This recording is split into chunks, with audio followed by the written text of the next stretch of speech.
Hello बच्चों, मैं Deepak Singh, masters student of IIT Kanpur. हम क्लास 12th का सेकंड बुक पढ़ रहे थे, जिसका फर्स्ट चैप्टर है haloalkanes and haloarenes. Haloalkane और हेलो अरीन्स में हमारे 5 लेक्चर हो चुके हैं और ये 6 लेक्चर है। ये आपका लेक्चर 6 है।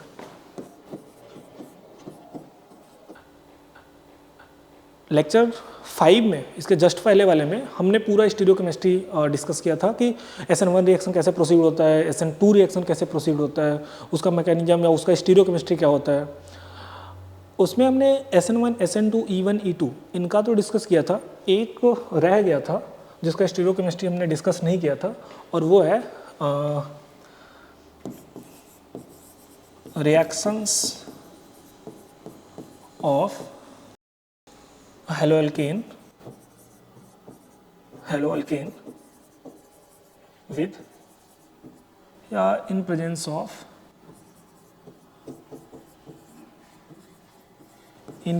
of हीट या light.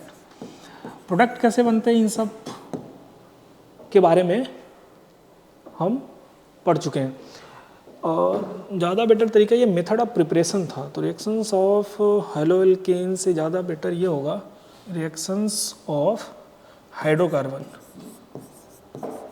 Hydrocarbon in presence of light and heat.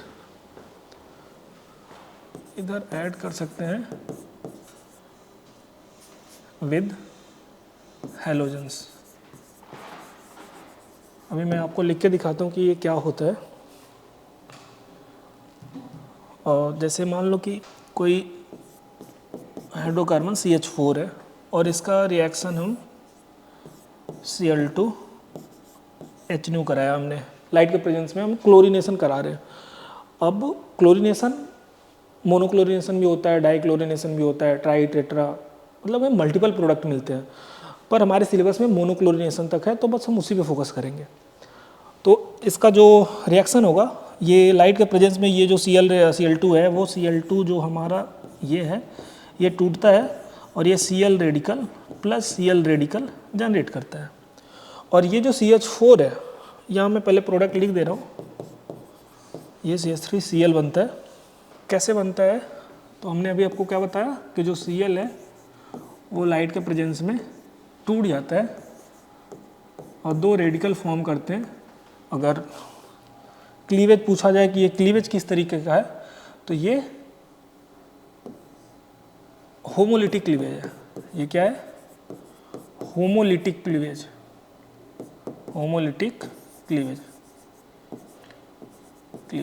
Homolytic का मतलब क्या होता है? जब ये बॉन्ड का दोनों इलेक्ट्रॉन आपस में, ये कोवेलेंट बॉन्ड है, मतलब एक एक इलेक्ट्रॉन जो है ये अपना अपने पास रख ले, ये वाला अपना अपने पास रख ले, तो इसको होमोलिटिक क्लीवेज करते हैं। और जब ये दोनों इलेक्ट्रॉन किसी एक के पास जाता है और दूसरा वाला वैकेंट हो जाता है, उस पर कटायन आता है, तो उसे हम हेट्रोलिटिक क्लीवेज कहते हैं। तो ये जब टूटता है ऐसे होमोलिटिक क्लीवेज, तो 2 रेडिकल बनते हैं। उसी तरीके से यहाँ पे जो ये हमारा CH3 है, तो इससे जो ये हाइड्रोजन लगा हुआ है, इसका भी होमोलिटिक क्लीवेज हो जाता है। ये भी लाइट के प्रेजेंस में ही होता है। ये हम देखेंगे, हाफ एरो लगा रहा हूँ मैं। हाफ एरो का मतलब होता है कि एक इलेक्ट्रॉन मूव कर रहा है, तो ये याद रखेंगे, ये लाइट के प्रेजेंस में हो रहा, और ये बनेगा CH3 radical plus H radical. और फिर ये रेडिकल और ये रेडिकल मिलेगा, इधर से ये रेडिकल और ये रेडिकल मिलेगा, और ये क्या बना लेंगे? ये दोनों मिलके बनाएंगे CH3Cl प्लस, और ये बनेगा HCl। अब ये तो रिएक्शन हुआ, इसका स्टीरियोकेमिस्ट्री भी होता है। नंबर ऑफ प्रोडक्ट हमसे पूछे जाते हैं कि नंबर ऑफ मोनोक्लोरिनेटेड प्रोडक्ट या मोनोब्रोमिनेटेड प्रोडक्ट या मोनोहैलोजिनेटेड प्रोडक्ट, ऐसे करके क्वेश्चन पूछा जाता है। तो पहले तो प्रोडक्ट कैसे बनता है वो हमने आपको बता दिया। इसके लिए मैं थोड़ा सा ये लिख दे रहा हूँ कि अगर आपको ना पता हो तो इसे कहते हैं half arrow, means single electron movement, ठीक है, ये याद रखेंगे। और यदि मान लेते हैं कि ऐसे है तो इसे फुल एरो बोला जाता है, इसको हम बोलते हैं फुल एरो। और ये होता है डबल इलेक्ट्रॉन मूवमेंट। इसका क्या मतलब है? Double electron movement. तो कभी भी अगर ऐसा लिखा हुआ है तो देख के हड़बड़ाना नहीं है कि ये दोनों का मतलब सेम है या अलग अलग है, क्या है। तो जब भी ये एक इधर एरो निकला हुआ हो तो इसको हम हाफ एरो बोलते हैं, इसको फुल एरो बोलते हैं।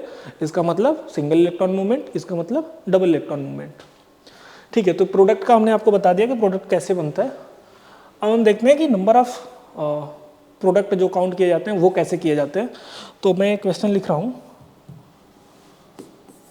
मान लेते हैं कि कुछ इस तरीके से आपको दे रखा है और इसका आपको ये हाइड्रोकार्बन है और ये आपको दे रखा है कि Cl2H कराना है। अब मोनोक्लोरिनेटेड हमें बताना है, तो अगर आप देखोगे तो यहाँ पे हाइड्रोजन लग सकता है, एक क्लोरीन लग सकता है, एक क्लोरीन यहाँ भी लग सकता है और यहाँ भी लग सकता है, और यहाँ एक हाइड्रोजन है तो इस जगह पे भी लग सकता है। ध्यान से देखोगे तो यहाँ 3 हाइड्रोजन है, यहाँ 2 हाइड्रोजन है, यहाँ 1 हाइड्रोजन, और यहाँ मैंने क्यों नहीं बोला, तो ये दोनों, ये पोजीशन एंड ये पोजीशन, ये दोनों सेम पोजीशन है। क्या है? Same position. यदि आप इनका नोमेनक्लेचर करोगे तो ये दोनों सेम पे आएंगे।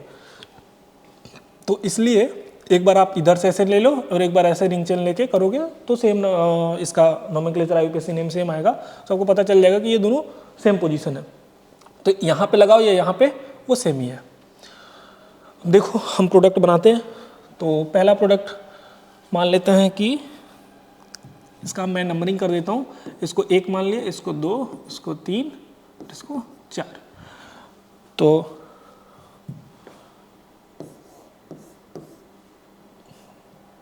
ये वाला कार्बन नहीं है। और मैं पहले आपका जो चारों स्ट्रक्चर बना लेते हैं उसके बाद मैं आपको दिखाता हूँ। हाँ,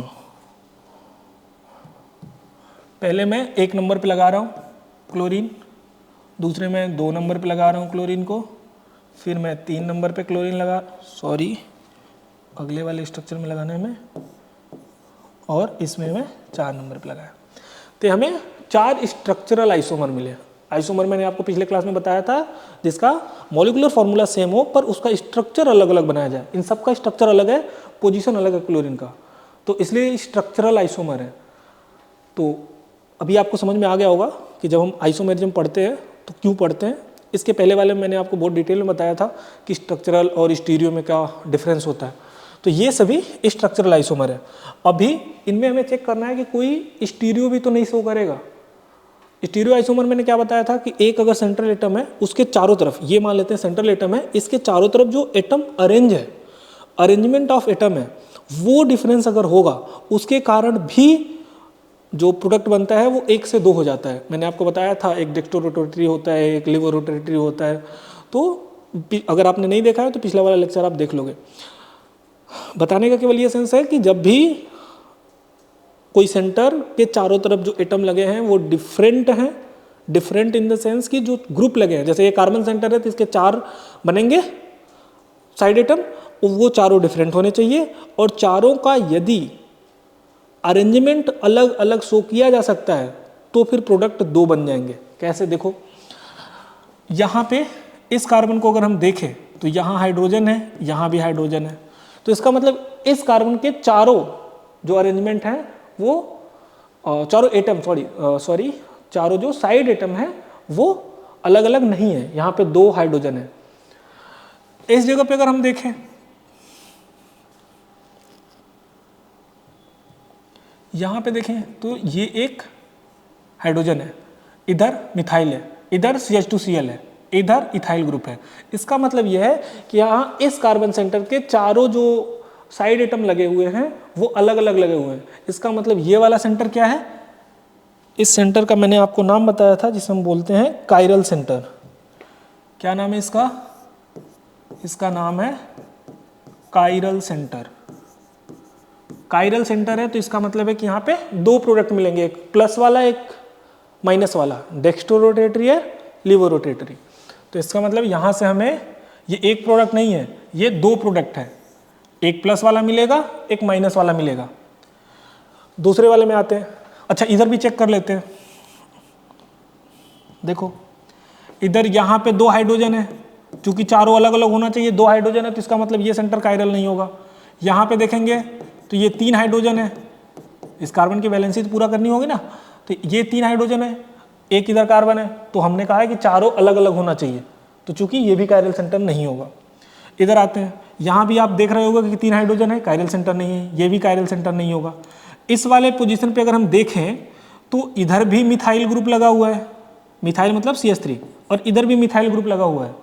Me का मतलब CH3 होता है, कहीं लिखा हुआ है तो समझ लेना है कि इसका मतलब CH3 है।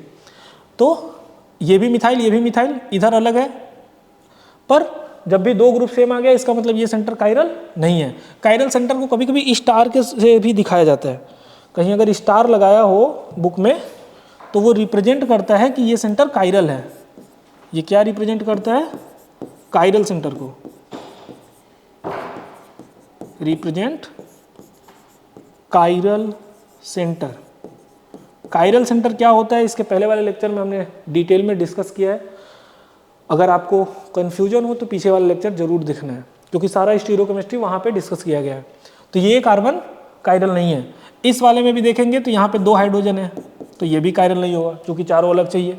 यहाँ पे भी देखेंगे तो यहाँ CH3 है, इसका मतलब तीन हाइड्रोजन है, तो ये भी सेंटर कायरल नहीं होगा। अगर इधर देखें तो यहाँ पे फिर से मिथाइल है, मिथाइल मतलब वही CH3, यहाँ भी मिथाइल है, तो ये वाला जब भी CH3 होगा वो कायरल नहीं होगा क्योंकि चारों अलग अलग है। इस वाले सेंटर का देखेंगे फिर से अब दो मिथाइल ग्रुप एक ही सेंटर पे लगे हैं, तो फिर से ये जो कार्बन होगा वो कायरल नहीं होगा। तो इसका मतलब हमें, अच्छा यहाँ पे केवल एक ही काउंट होगा, ये वाले में फिर से इस सेंटर पे ये कायरल नहीं है। इस वाले को देखेंगे तो यहाँ पे इधर मिथाइल लगा हुआ है, इधर Cl लगा है, इधर ये बड़ा सा आइसोप्रोपाइल ग्रुप लगा है, और इधर हाइड्रोजन लगा है। तो इसका मतलब कि ये सेंटर जो है हमारा कायरल है। यहाँ भी मैं बना दे रहा हूँ, ये हमारा सेंटर क्या है, कायरल।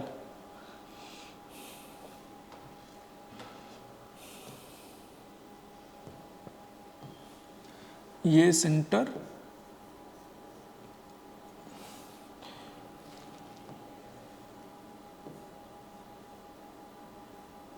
कायरल है, और यहाँ भी ये सेंटर कायरल है।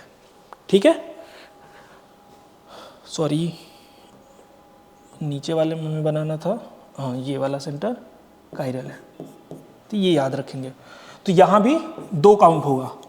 इस वाले सेंटर में देखेंगे तो ये CH3 है, नहीं कायरल, ये भी नहीं होगा। इस सेंटर पे ये दो मिथाइल लगे हैं तो ये भी कायरल नहीं होगा। इधर पे दो हाइड्रोजन यहाँ पे आएंगे, इसके कारण ये कायरल नहीं होगा।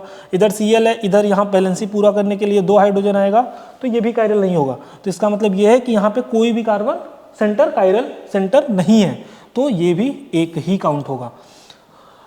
एक फॉर्मूला होता है, अगर एक प्रोडक्ट का अगर आपको पता करना हो कि कितने प्रोडक्ट टोटल बनेंगे एक प्रोडक्ट से, number of stereo isomers is equal to 2 की पावर n। n क्या है, number of chiral centre, chiral centre. तो देखो इन पीछे वाले में, इनमें एक कायरल सेंटर है तो 2 की पावर 1 करोगे तो 2 आएगा। यहाँ कुछ नहीं है, 2 की पावर 0 करोगे तो 1 आएगा। यहाँ 2 की पावर फिर से 1 करोगे क्योंकि एक कायरल सेंटर है तो 2 आएगा। और यहाँ पे फिर से कोई भी कायरल सेंटर नहीं है तो 2 की पावर 0 करोगे 1 आएगा। अच्छा इसमें क्वेश्चन क्या पूछा गया था, तो क्वेश्चन ऐसे नोट कर सकते हो, हमें बताना क्या था, number of product, number of products बताना था।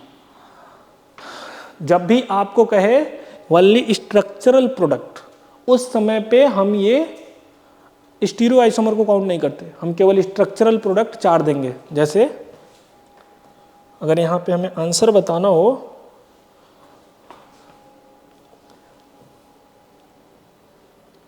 तो नंबर ऑफ स्ट्रक्चरल प्रोडक्ट बोले, स्ट्रक्चरल प्रोडक्ट्स, तो हमारा आंसर होगा 1 2 3 4। पर यदि हमसे बोले केवल number of product, number of product, तो इसका मतलब यह है कि हमें स्टीरियो को सबको लेके गिन के पूरा टोटल आंसर देना है। तो उस समय पे ये हो जाएगा 2 + 1 + 2 + 1 एंड दैट इज 6। तो इस तरीके से हम नंबर ऑफ प्रोडक्ट निकालते हैं। कहीं भी किसी तरीके से भी अगर क्वेश्चन आता है तो हमेशा जब भी नंबर ऑफ प्रोडक्ट देगा तो उस समय पे आप मोनोक्लोरिनेशन कराओगे अलग अलग पोजीशन पे। उसके बाद देखोगे कि एक बार अगर हमने कराया तो उसमें कौन सा सेंटर, कोई ऐसा सेंटर तो नहीं है जो कायरल सेंटर है। अगर कायरल सेंटर होगा तो 2 की पावर n से हम फिर फॉर्मूला लगा के उसमें निकालेंगे।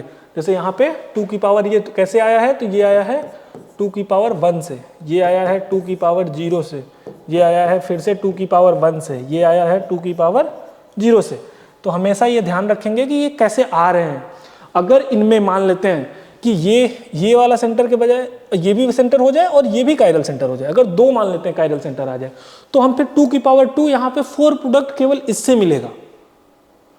अगर मान लेते हैं कि ये जैसे कायरल सेंटर है वैसे यहाँ पे मान लो तुम एक कोई ग्रुप लगा दो, लेट सपोज ये कोई जी ग्रुप लग गया, तो अब देखेंगे तो यहाँ पे इधर मिथाइल ग्रुप लगा है, इधर आइसोप्रोपाइल से ये बड़ा सा ग्रुप लगा है और इधर जी एक ग्रुप लगा है, एक हाइड्रोजन है। तो इसका मतलब ये है कि ये सेंटर फिर से कायरल हो गया, यहाँ भी एक कायरल सेंटर, यहाँ भी कायरल सेंटर, तो यहाँ इस प्रोडक्ट में 2 कायरल सेंटर है, तो 2 की पावर 2 4 प्रोडक्ट तब होगा वहाँ से, और तब भी 4 2 2 ऐसे ऐड करके जो भी आएगा हम ऐड करके बताएंगे। तो हमेशा याद रखेंगे कि जब भी मोनोक्लोरिनेशन कराएंगे तो उसमें हम फिर चेक करेंगे कि कोई भी कायरल सेंटर बन रहा है या नहीं। यदि कायरल सेंटर बन रहा है तो फिर हम 2 की पावर n से नंबर ऑफ स्टीरियो आइसोमरिज्म उसका पता कर लेंगे कि स्टीरियो आइसोमर कितना बनेगा, और सब प्रोडक्ट में देखना होता है। और जिस सेंटर पे क्लोरिनेशन करा रहे हैं केवल उसी को नहीं देखते कि वो हुआ कायरल या नहीं, हम पूरे मॉलिक्यूल में हर सेंटर को चेक करते हैं कि कोई सेंटर कायरल तो नहीं हो गया। तो इस तरीके से हम जब भी मोनोक्लोरिनेशन का क्वेश्चन आता है तो हम उसे डील करते हैं। ये हमारा पिछले क्लास से छूटा हुआ था। अब हम आज नया टॉपिक शुरू कर रहे हैं। हमने रिएक्शन स्टीरियो आइसोमेरिज्म से जस्ट पहले लेक्चर नंबर 5 में हेलो एल्केन्स का हमने रिएक्शन देख लिया था, इलेक्ट्रोफाइल के साथ कैसा होता है, न्यूक्लियोफाइल के साथ कैसा होता है।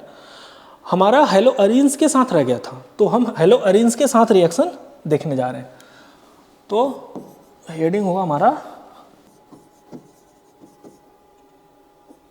रिएक्शन ऑफ या रिएक्शंस ऑफ हेलो अरीन्स। ठीक है, हेलो अरीन का हम रिएक्शन देखने जा रहे हैं। क्या होते हैं हेलो अरीन? तो जब भी एक कोई अराइल ग्रुप लगा हो जो कि एरोमेटिक हो और उससे डायरेक्ट कोई भी हेलोजन बॉन्डेड हो तो उसे हम कहते हैं hello Areen. Fluorine, chlorine, bromine and iodine कोई भी लगा हो तो हम उसे कहते हैं हेलो अरीन्स। रिएक्शन जो हम देखते हैं वो हम केवल और केवल क्लोरीन, ब्रोमीन, आयोडीन के साथ देखते हैं, क्योंकि जो फ्लोरीन होता है वो बहुत ज़्यादा एक्सपोजिव नेचर का होता है और इतना जल्दी वो रिएक्शन नहीं देता, तो हम केवल इनके साथ रिएक्शन देखेंगे। ठीक है,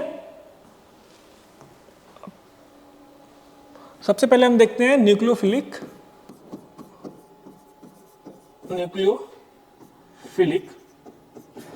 सब्स्टिट्यूशन रिएक्शन।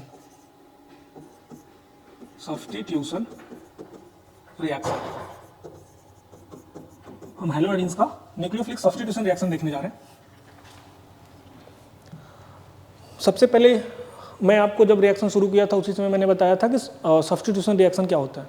SN1 SN2 वाले में जब भी एक न्यूक्लियोफाइल आता है सबस्ट्रेट पे अटैक करता है और दूसरे को बाहर निकालता है, खुद अटैच हो जाता है। एक न्यूक्लियोफाइल आया, कोई भी सबस्ट्रेट लिया उस पर अटैक किया, उसके साथ जुड़ा, दूसरे को बाहर निकाला, सब्स्टिट्यूट किया, उसी को बोलते हैं सब्स्टिट्यूशन रिएक्शन। जैसे कोई भी न्यूक्लियोफाइल, लेट सपोज कि यहाँ पे कोई RX है, ये इस पे अटैक किया और इसके साथ न्यूक्लियोफाइल जुड़ गया और X माइनस को बाहर कर दिया, इसको कहते हैं सब्स्टिट्यूशन रिएक्शन। ये क्या है हमारा न्यूक्लियोफाइल यूज हुआ है तो इसे बोलेंगे न्यूक्लियोफिलिक सब्स्टिट्यूशन रिएक्शन। ठीक है, इस रिएक्शन को हम बोलेंगे न्यूक्लियोफिलिक सब्स्टिट्यूशन रिएक्शन। अब ये रिएक्शन हमें देखना है हैलोअरीन्स के साथ, ये हम अल्काइल के साथ देख चुके हैं, अब हमें अराइल के साथ देखना है। तो देखो कैसे होगा। लेट सपोज कि ये कोई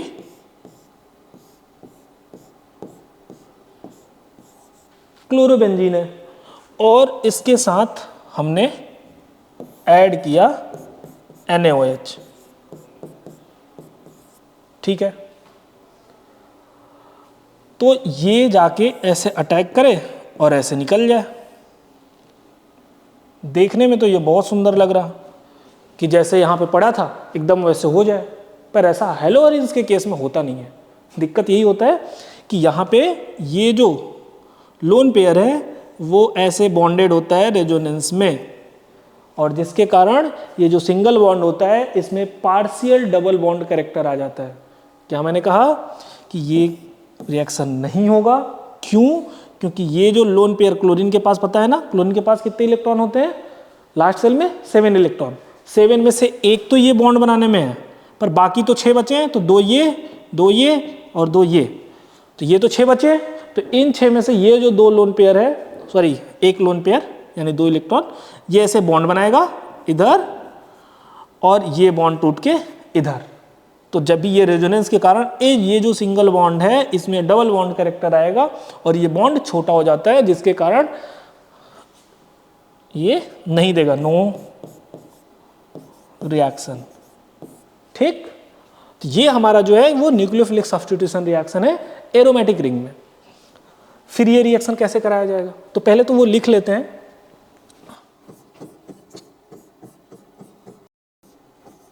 ये जो Cl का ये लोन पेयर है,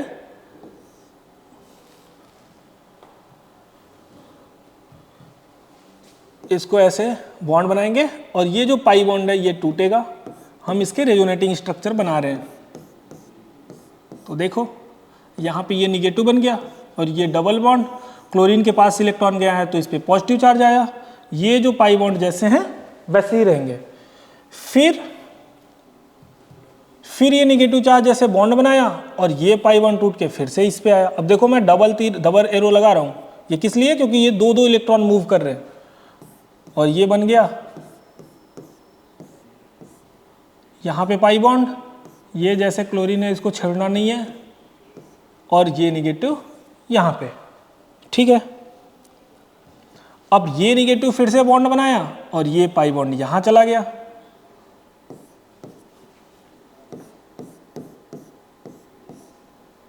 और ये ऐसे यहाँ पे ये जैसे इनको छेड़ना नहीं है और ये निगेटिव आ गया। अब फिर से अगले स्टेप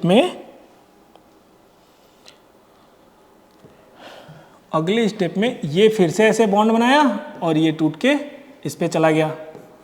तो शायद आपको ये पता नहीं कलर दिखेगा कि नहीं, मुझे पता नहीं है, इसलिए मैं वो कलर अवॉइड कर रहा हूँ। और ये Cl यहाँ पे और ये बॉन्ड बन गया, तो फिर से जिस स्ट्रक्चर से चला था हमने उसी स्ट्रक्चर पे हम आ गए। हुआ क्या इस पूरे प्रोसेस में? तो आप देखोगे हम जब रेजोनेटिंग स्ट्रक्चर फॉर्म कर रहे हैं तो ये पार्शियल डबल बॉन्ड आएगा। यहां से यहां तक जाने में यहां पे डबल बॉन्ड कैरेक्टर आ चुका है। तो इसका मतलब ये है कि ये जो बॉन्ड, अब आपको पता होगा कि जो बॉन्ड लेंथ होता है,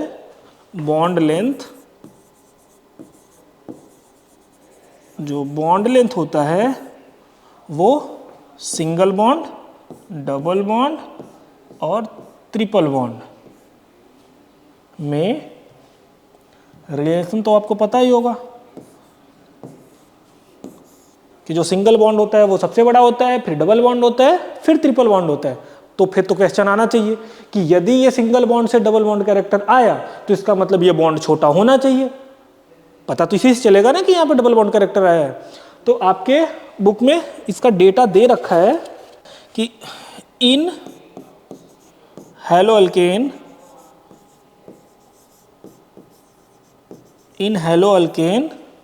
जो C और Cl बॉन्ड है वो आपका 177 पिकोमीटर है। इतना ही है ना? हाँ। और इन हेलो अरीन्स जो CCl बॉन्ड है वो 169 पिकोमीटर है। तो आप देख रहे हो ना, 8 पिकोमीटर का डिफरेंस आ गया। तो जब हम कह रहे थे ना कि पार्शियल डबल बॉन्ड कैरेक्टर आएगा तो बॉन्ड छोटा होना चाहिए, तो देखो हेलो अरीन्स, ये हेलो अरीन्स है, तो हेलो अरीन्स में जो CCl, ये C और ये Cl, तो C और Cl के बीच का जो बॉन्ड है वो छोटा होके 177 से 169 रह गया। और ये पार्शियल डबल बॉन्ड कैरेक्टर होने के कारण जो न्यूक्लियोफाइल आके यहाँ पे अटैक करता है वो इसे तोड़ नहीं पाता। अब यदि मान लेते हैं अगर रिएक्शन कराना ही हो तो फिर क्या करना पड़ेगा? तो देखो,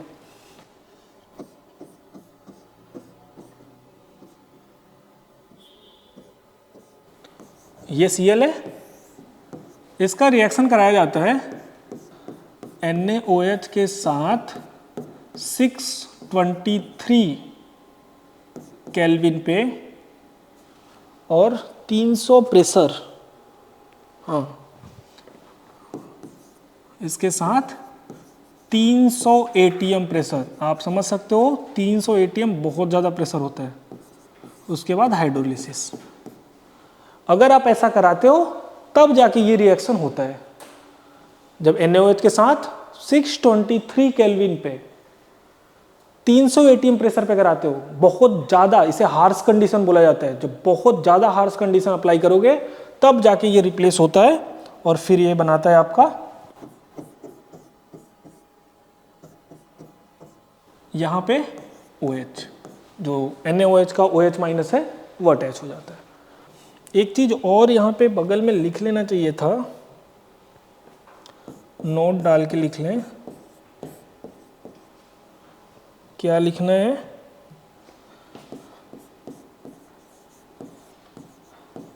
hello arenes gives very poor reactions with nucleophile.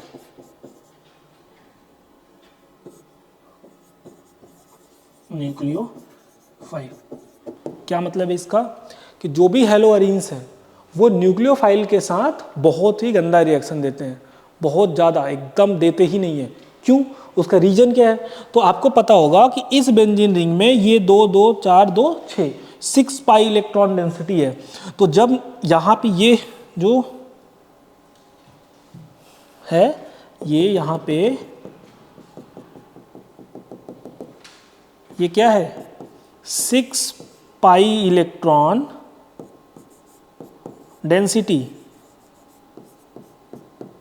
तो ये पहले से ही बहुत ज़्यादा इलेक्ट्रॉन डेंस है और जो न्यूक्लियोफाइल है उसके पास भी इलेक्ट्रॉन है।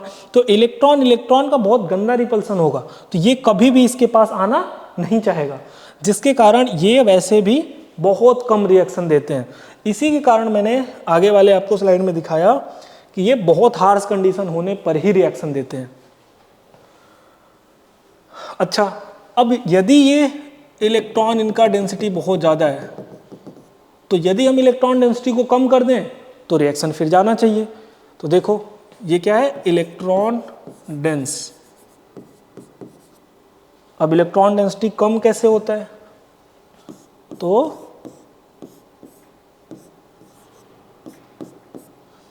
लेट सपोज कि हम यहाँ पे एक NO2 ग्रुप लगा देते हैं।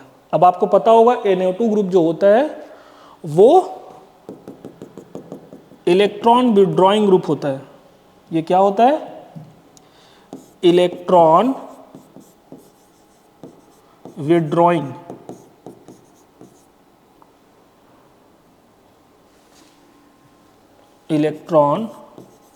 Withdrawing group.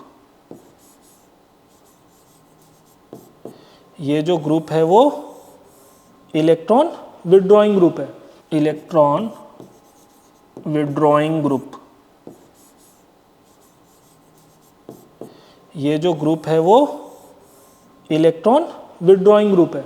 कैसे इलेक्ट्रॉन विड्रॉ करता है ये वह मैं अगले वाले स्लाइड में एक्सप्लेन करता हूं। अभी हम ये मान लेते हैं कि ये इलेक्ट्रॉन विड्रॉइंग ग्रुप है। इसका मतलब कि इस इलेक्ट्रॉन डेंसिटी से ये इलेक्ट्रॉन को पुल कर लेगा, ये इलेक्ट्रॉन डेंसिटी से इलेक्ट्रॉन को खींच लेगा। तो यहां पे फिर OH माइनस को अटैक करना आसान हो जाएगा। तो अभी फिर जब हम NaOH के साथ रिएक्शन कराते हैं तो इतना ज़्यादा टेम्परेचर का ज़रूरत नहीं पड़ता। तब हमें ज़रूरत पड़ता है 443 केल्विन का। कितना? 443 केल्विन। और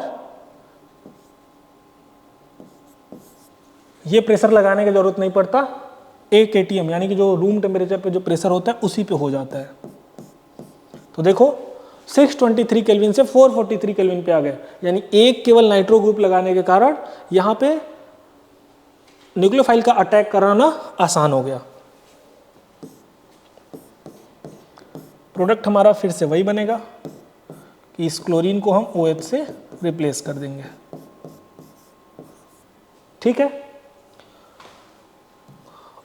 अब यदि मान लेते हैं कि अगर दो NO2 ग्रुप लगे हों तो क्या होगा?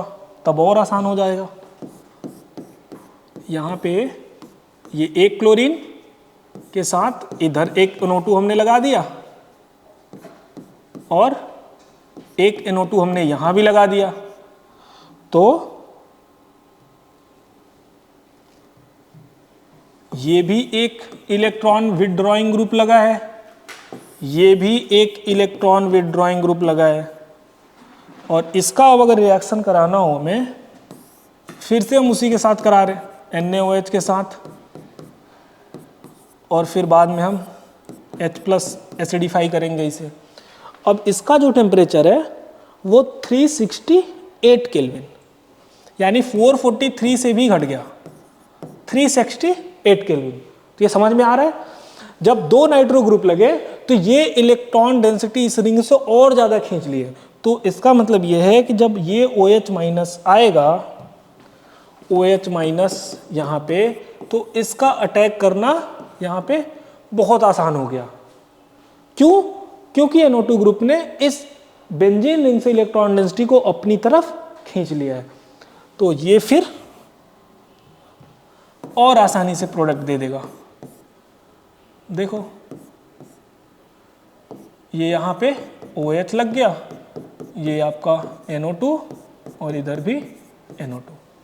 तो आपको समझ में आ रहा होगा कि हम ये कर क्या रहे हैं। हम इस बेंजीन रिंग से इलेक्ट्रॉन डेंसिटी को अगल बगल खींच रहे हैं ताकि यहाँ पे जो ये न्यूक्लियोफाइल, ये क्या है? OH- एक न्यूक्लियोफाइल है, ये आसानी से वहां पे अटैक कर पाए। अब एक पोजीशन और बचा है, अगर इस पोजीशन पे भी लगा दिया जाए तो क्या होगा? तो देखो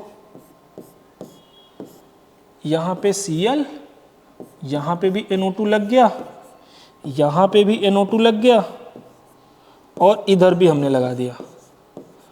यानी कि हम 1 2 3 4 5 6 2 1 2 3 4, तो 2 4 6 पोजीशन पे NO2 लग गया। और फिर से हमने वही NaOH से रिएक्शन कराया और अब की बार जस्ट केवल वार्म कर दो, यानी थोड़ा सा गर्म करोगे, बस इतने पर ही रिएक्शन हो जाएगा।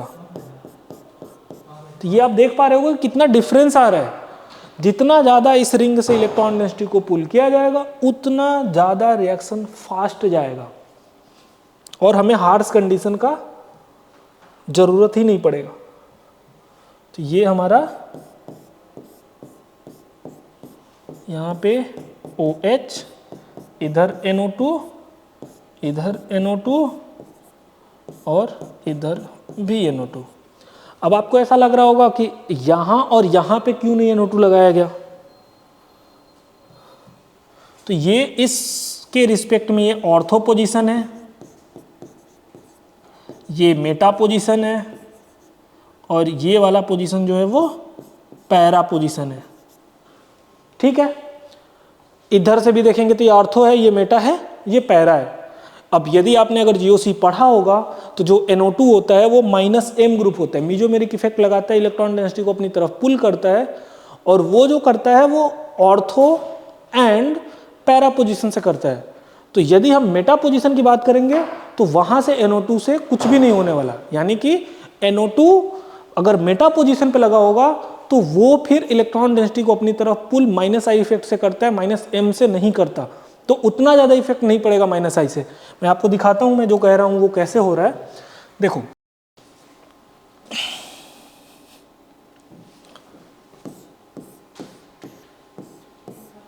ये आपका Cl है, ठीक है।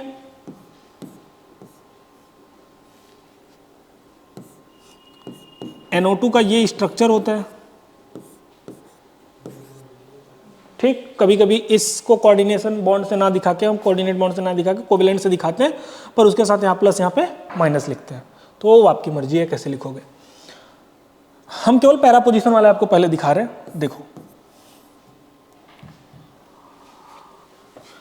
ये ऐसे इलेक्ट्रॉन डेंसिटी को नीचे रिंग में भेजा, ये यहाँ पे आया और फिर ये यहाँ पे आया।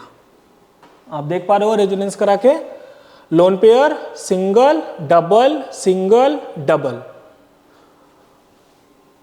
अब यदि आप एक ही स्टेप में मैं कराना चाहूं तो इसको फिर से मैं इधर बना सकता हूं, पर मैं अगले स्टेप में आपको दिखा रहा हूं। ऐसे ये डबल बॉन्ड, क्लोरीन पे यहाँ पॉजिटिव चार्ज, ये यहाँ पे नेगेटिव, और ये देखो एन डबल बॉन्ड O। अगर आप देख पा रहे होगे तो आपको पता है कि ऑक्सीजन बहुत अच्छा इलेक्ट्रोनेगेटिव ग्रुप है। तो ये नेगेटिव चार्ज कार्बन पे ना रख के तुरंत यहाँ पे बॉन्ड बनाएगा, ये ऑक्सीजन पे चला जाएगा और ये बन जाएगा कुछ ऐसा, Cl पॉजिटिव, और यहाँ पे डबल बॉन्ड N O पे माइनस, कुछ इस तरीके से। तो देख रहे हो इस रिंग का जो इलेक्ट्रॉन है वो NO2 ने यहाँ पे बाहर लेके चला गया, इस रिंग में अब इलेक्ट्रॉन नहीं रह गया। अगर आपको याद हो तो देखो, इस क्लोरीन के कारण इस इस रिंग में इलेक्ट्रॉन डेंसिटी बढ़ रही थी। ये लोन पेयर अपना दे रहा था, इस पे पॉजिटिव चार्ज आया क्लोरीन पे, क्लोरीन अपना लोन पेयर नीचे इस रिंग में उतारा है, तो इस रिंग में इलेक्ट्रॉन डेंसिटी बढ़ चुकी है, इस रिंग में इलेक्ट्रॉन डेंसिटी बढ़ चुकी है, इस रिंग में यहाँ पे, इस रिंग में यहाँ पे इलेक्ट्रॉन डेंसिटी बढ़ चुकी है। पर यदि आप यहाँ पे NO2 जब लगा दिए, ये देखो यहाँ पे जैसे ही आपने NO2 लगा दिया, अब ये जो इलेक्ट्रॉन डेंसिटी है वो रिंग के बाहर है, इस रिंग में कोई इलेक्ट्रॉन डेंसिटी नहीं है। तो ये रीजन होता है जैसे NO2 अपना इलेक्ट्रॉन रिंग से NO2 इलेक्ट्रॉन पुल कर लेता है। ये अगर पैरा पोजीशन पे हुआ तब ऐसा हुआ। लेट सपोज इसको मैं अगर इसको डाल देते ऑन पैरा पोजीशन, NO2 कहां पे लगा हुआ है? Para position. मान लेते हैं कि on ortho position, ortho position, इस पे क्या होगा? तो देखो यहां पे Cl, इधर फिर से N डबल बॉन्ड O, और ये जैसे है मैं एकदम वैसे ही बना रहा हूं, ठीक। अब की बार हमने NO2 को ऑर्थो पोजीशन पे लगाया। अब देखो यहां पे क्या होने वाला है, फिर से ये इलेक्ट्रॉन अपना ऐसे रिंग में उतारा, यहाँ पे नेगेटिव बनेगा, तो इसको मैं अगले स्टेप पे यहीं दिखा रहा हूँ।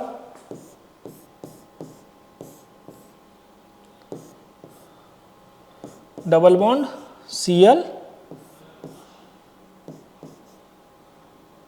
डबल बॉन्ड O, और यहाँ पे ये निगेटिव चार्ज, ये निगेटिव इसके कारण, रिंग के कारण है। अब ये देखो, ये जैसे ही आएगा वैसे ही ये नेगेटिव चार्ज तुरंत यहाँ पे बॉन्ड बनाएगा और ये इधर चलाएगा। तो ये कुछ इस तरीके से Cl double bond N, O पे निगेटिव, ऑक्सीजन पे क्यों आया? क्योंकि मोर इलेक्ट्रोनेगेटिव एटम पे नेगेटिव चार्ज मोर स्टेबल होता है। ये पॉजिटिव यहाँ छूट गया था। तो यहाँ आप देख पा रहे होगे ना, जब यहाँ पे पैरा पोजीशन पे लगा है तब भी इस रिंग में कोई इलेक्ट्रॉन डेंसिटी नहीं है।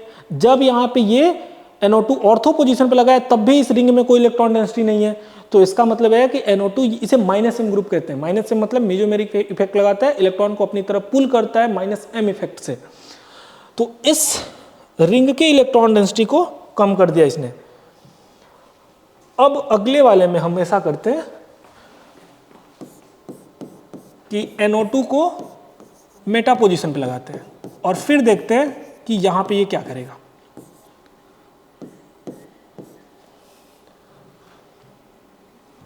ऑन मेटा पोजीशन, ठीक है। NO2 को हमने मेटा पोजीशन पे लगा दिया। अब देखते हैं, तो देखो ये फिर से अपना जो क्लोरीन है अपना लोन पेयर नीचे उतारेगा। क्यों? क्योंकि ये lone pair single double resonance में है, इसके कारण। तो ये ऐसे यहाँ पे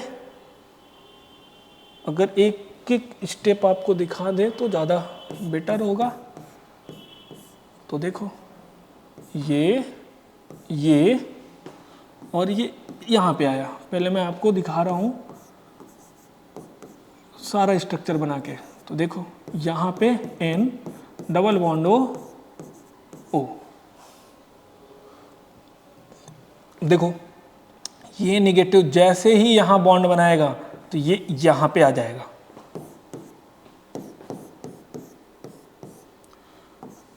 Cl, ये निगेटिव यहाँ पे, ये ऐसे डबल बॉन्ड O। अब आप देख पा रहे हो यहाँ पे इस निगेटिव, ये इस, अगर आप देखोगे तो जिस कार्बन पे NO2 लगा है उसी कार्बन पे नेगेटिव चार्ज बन रहा था, जिसके कारण फिर वो ऑक्सीजन पे जा रहा था। जिस कार्बन पे NO2 लगा है उसी कार्बन पे नेगेटिव चार्ज बन रहा था, फिर वो NO2 में चला जा रहा था। पर जब हम मेटा पे देखते हैं तो ये यहाँ के बाद जस्ट सीधे यहाँ आ जाता है, यहाँ पे जा ही नहीं रहा।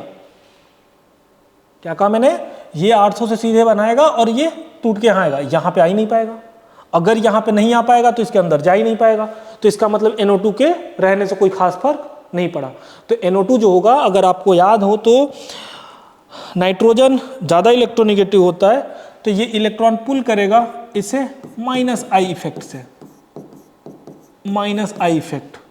और ये जो कर रहा था, ये कर रहा था -M इफेक्ट से। ये पूरा क्या था? -M effect. और अगर आपको पता हो तो -M इफेक्ट बहुत ज़्यादा डोमिनेट करता है -I के ऊपर।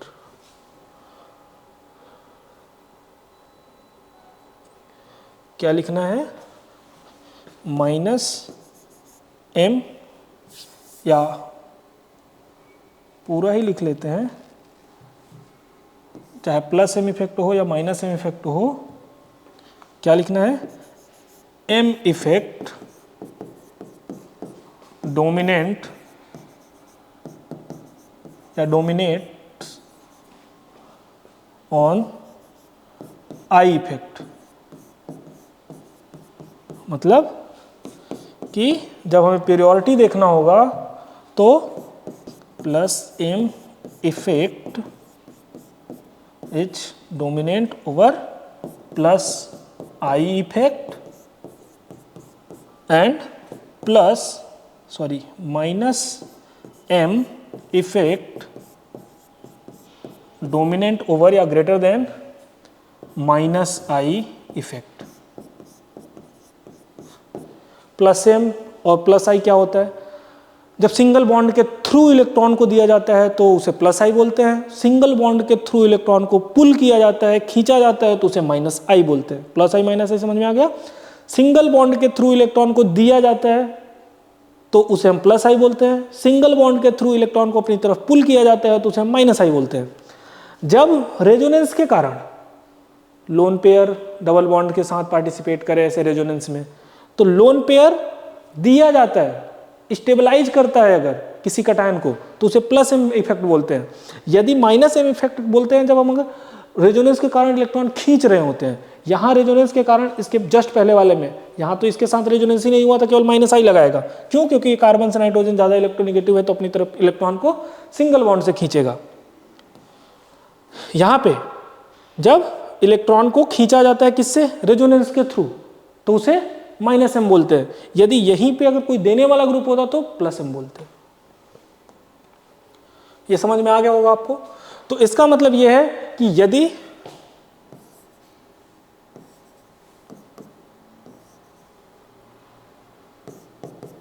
यदि NO2 मेटा पोजीशन पे लगा होगा तो कोई भी फर्क खास नहीं पड़ने वाला।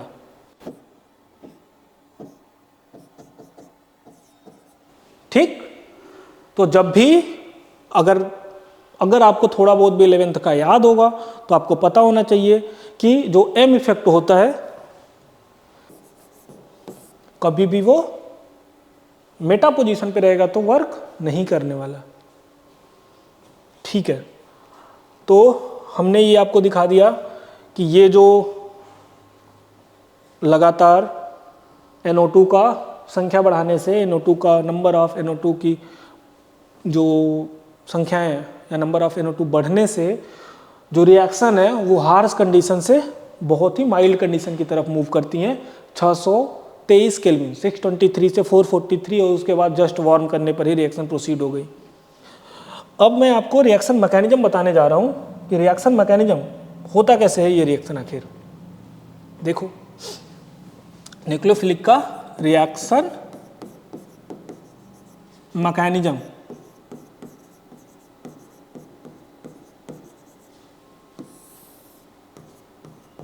ये रिएक्शन कैसे प्रोसीड करता है? बहुत आसान है, आपको इतना सारा बता दिया कि अब बहुत हलवा लगेगा। ये क्लोरीन है, इसका रिएक्शन जब आप NaOH से कराते हो वही जो कंडीशन आपको रखना है वो रख सकते हो। 623 केल्विन 300 ATM प्रेशर पे और फिर H+ एसिडिफाई किया जाता है तो रिएक्शन हो जाता है। अब मैं आपको बता रहा हूँ कि ये रिएक्शन कैसे होता है। तो देखो, मान लेते हैं ये OH- है, ये गया इस पे अटैक किया तो ये डायरेक्ट नहीं निकलता। ये आपको पहले बता चुका हूँ, ये डायरेक्ट नहीं निकलता। ये क्या होता है? ये पहले इधर मूव करता है। ठीक, ज़्यादा बेटर होगा कि मैं आपको एक एक स्टेप में बताऊँ। ये पहले इस पाई बॉन्ड को तोड़ो, इस पे नेगेटिव लगाओ, इधर क्लोरीन लग गया, इधर OH लग गया, ये नेगेटिव, इधर पाई बॉन्ड, इधर पाई बॉन्ड। अब देखो, ये नेगेटिव फिर से इस पाई बॉन्ड के रेजोनेंस में है तो ये फिर से इधर आएगा और ये टूट के इस पे गया।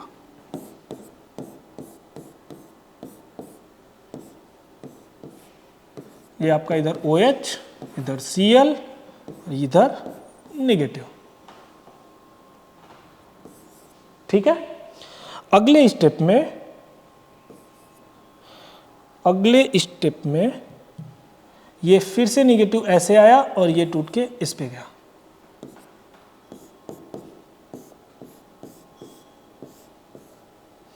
यहाँ पे नेगेटिव, इधर यहाँ पे क्लोरीन, यहाँ पे OH लगा हुआ है, ये पाई बॉन्ड, ये ऐसे।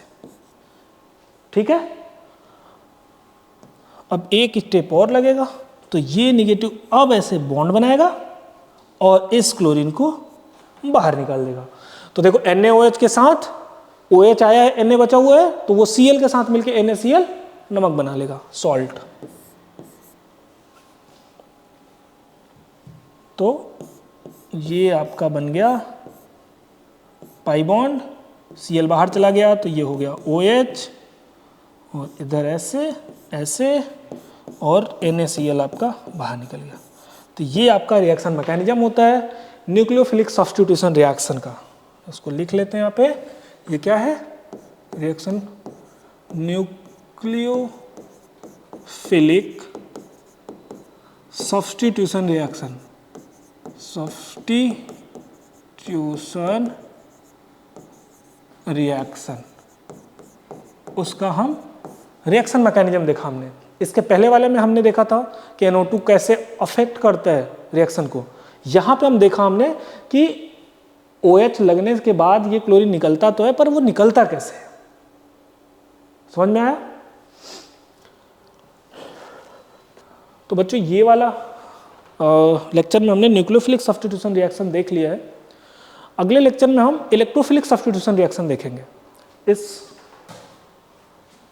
आज हमने पढ़ा क्या क्या, तो हमने देखो,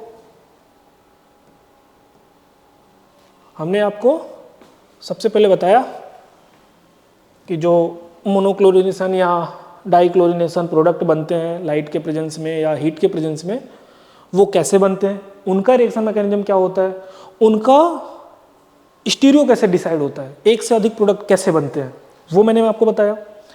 उसके बाद ये मोनोक्लोरिनेटेड से ज़्यादा बेटर होगा ये लिखना, सॉरी नंबर ऑफ प्रोडक्ट में नंबर ऑफ मोनोक्लोरिनेटेड प्रोडक्ट, नहीं तो डाई ट्राई टेट्रा ये सब भी आने लगेंगे। Number of monochlorinated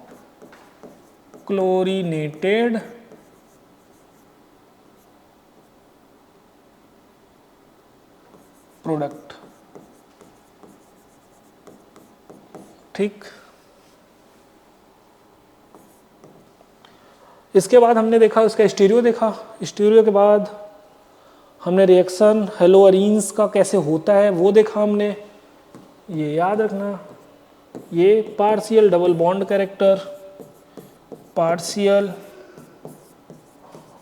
double bond character, ये हमने देख लिया। उसके बाद न्यूक्लियोफिलिक सब्स्टिट्यूशन रिएक्शन होता क्या है हमने वो बताया आपको। उसके बाद उसका मैकेनिज्म क्या होता है वो भी डिस्कस किया। बॉन्ड लेंथ में पार्शियल डबल बॉन्ड कैरेक्टर होता है जिससे बॉन्ड लेंथ छोटा हो जाता है, वो भी देख लिया। और NO2 के आने से कैसे रिएक्शंस अफेक्ट होती हैं वो भी देखा। और फिर ऑर्थो पैरा मेटा पोजीशन पे कैसे कैसे अफेक्ट होता है वो देख लिया। न्यूक्लियोफिलिक सब्स्टिट्यूशन रिएक्शन का मैकेनिज्म क्या होता है ये देखा हमने, ठीक है। तो इस लेक्चर को यहीं पे हम समाप्त करते हैं। अगले लेक्चर में हम इलेक्ट्रोफिलिक सब्स्टिट्यूशन रिएक्शन देखेंगे। चूँकि ये न्यूक्लियोफिलिक इलेक्ट्रोफिलिक GOC का पार्ट है, पता नहीं आपको कितना याद है, इसलिए हमने इसे डिटेल में डिस्कस किया है। अगर आपको ये याद होता तो बहुत ज़्यादा देर का लेक्चर नहीं है। अगर आपको पता है इलेक्ट्रोफिलिक सब्स्टिट्यूशन रिएक्शन या न्यूक्लियोफिलिक सब्स्टिट्यूशन रिएक्शन क्या होता है तो बहुत जल्दी कर लोगे आप, 2x स्पीड पे भी देख सकते हो। पर यदि आपको ना पता हो तो फिर आपको बहुत डिटेल में अच्छे से धीरे धीरे देखना है और नोट्स जरूर बनाने हैं। तो ये लेक्चर हम यहीं पे समाप्त कर रहे हैं। अगले लेक्चर में हम इलेक्ट्रोफिलिक सब्स्टिट्यूशन रिएक्शन के साथ मिलेंगे। थैंक यू, धन्यवाद।